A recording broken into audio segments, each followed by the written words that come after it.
Today we are cleaning a TPO roof. You know what kind of roof that is? It's the white roof, and we're gonna show you how to clean one today. Come along for the ride. Now you go down there and tend that crock pot now. Hey, crock pipe, man. I love this crock.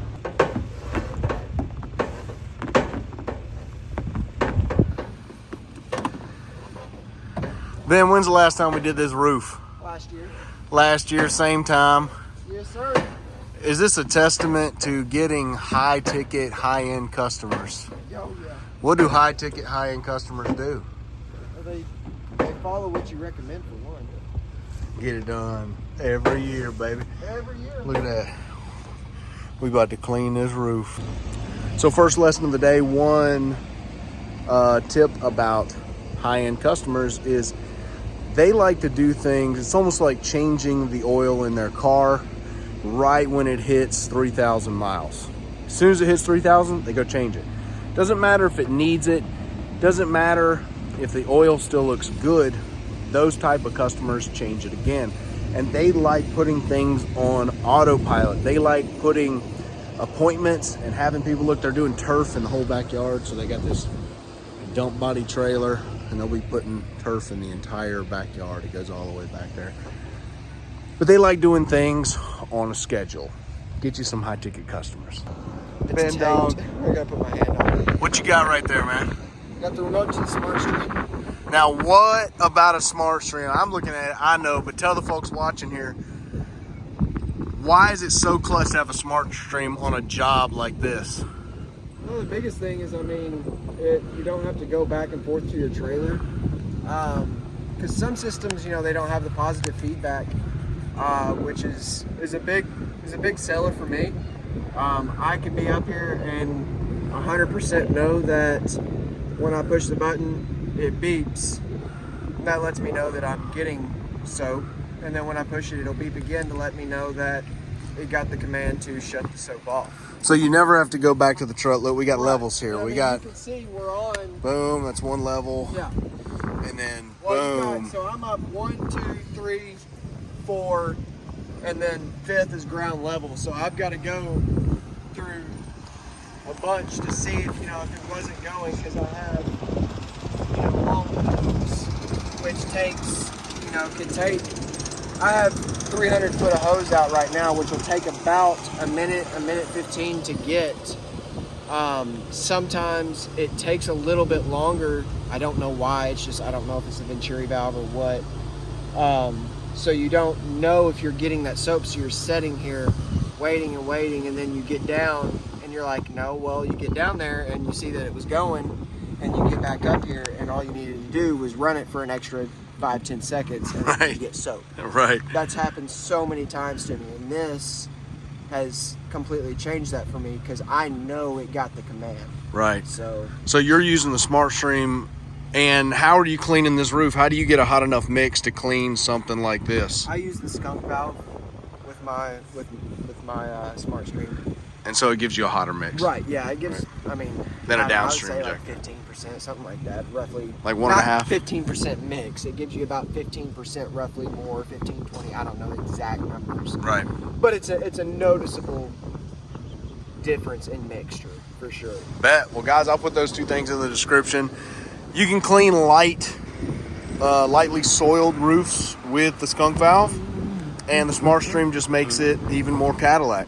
As you're noticing Ben pre-treat this TPO roof right now with the skunk valve, he's getting about a 1.5% mix, and that's going to get everything off that he needs to. Now, you'll notice with TPO that there is almost like an electrostatic layer. For instance, if you've ever tried to clean the rims on your truck, and you can spray them real hard with a pressure washer, but there's always this little bit of brake dust left on the rims until you touch it with your finger, right? Until you ground those particles, they don't come off. And so TPO is very similar.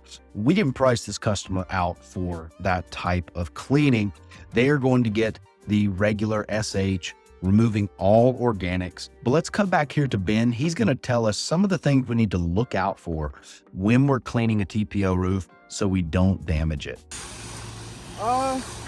Really TPO, Biggest thing is you don't use pressure on a TPO roof. You want to use the cleaner, which obviously goes for, you know, every single roof. A lot of people think that you can come up here and you can pressure wash and stuff like that, but you can't. It's a rubber membrane that can be easily punctured. You also, I mean, you got to make sure that, you know, when you're walking, you pick your feet up, because these seams can be easily, not easily, but pretty decently easily. I mean, if you come across it with your foot and just drag your foot across it, you know, I mean, that can damage it. Also, when you're walking, don't shuffle your feet. Try to pick your feet up, just because, I mean, as you can see, with TPO, I mean, unless the customer wants to pay for you to mop their entire roof, you know, you don't really do that. It's kind of all in the process. So I mean, you want to make it cost effective for the customer, but you also don't want to be spending 2 or 3 days mopping an entire TPO roof. So you kind of have to be a little bit careful. The big thing is you just want to get all of the everyday dirt and grime that blows onto it and the algae growth off, to kind of get it as white as possible, because in the end, I mean, it's going to reflect. So that's one of the 2 main reasons why they use TPO, is because white TPO it reflects, which makes your heating and cooling a lot more cost effective, but also because it's flat, so you can't put a shingle on a flat roof. Yeah. But yeah, I mean, So the seams and the seams, don't use high pressure. Make sure your boots, you know, don't have any hard spots on them or anything like that. And pick your feet up when you walk, so that you're not, because I mean, you damage this roof, and it's gonna be pretty pricey. It's the most expensive roof to put on a house. So this job right here was landed off of a Google ad. Now, I know a lot of you guys watching know about Google ads, and Google ads have been a mystery to a lot of contractors. And at the end of the day, most people either hire it out or they just say, I'm not running those because they're a scam. Here's the thing. Google ads are definitely not a scam. They can help make you a ton of money and land you high ticket jobs just like this one. The thing with Google ads is they have a lot of tripwires set up within their system to siphon money out of your pocket, right? It's just another $20 to $30 a day here, another $5 a day there, where you're spending a lot of money that you don't really need to spend, and you're not getting any result for the money. If you're wanting to learn how to really tighten down and calibrate your Google ads to where you spend less, but you get better targeting. Also, a sneaky trick that led us to kill off about 90% of our Google ads and focus on a specific type of ad. And in 2 weeks, we doubled the budget. Jump into the Local Domination 0 to 100K a year course. This is a complete marketing course for pressure washers. Mike Vadan, Justin Rogers, and myself built it. I'll put the link in the description, link in the comments. Go grab it. These gutters separated. Gotta tell them about that. Yeah, it's separated.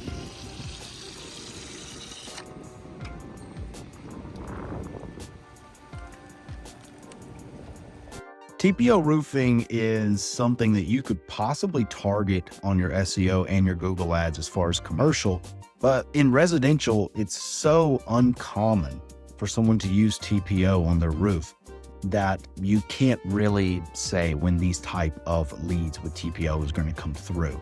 The big point of running Google ads is to stay at the top of Google so you get those first clicks.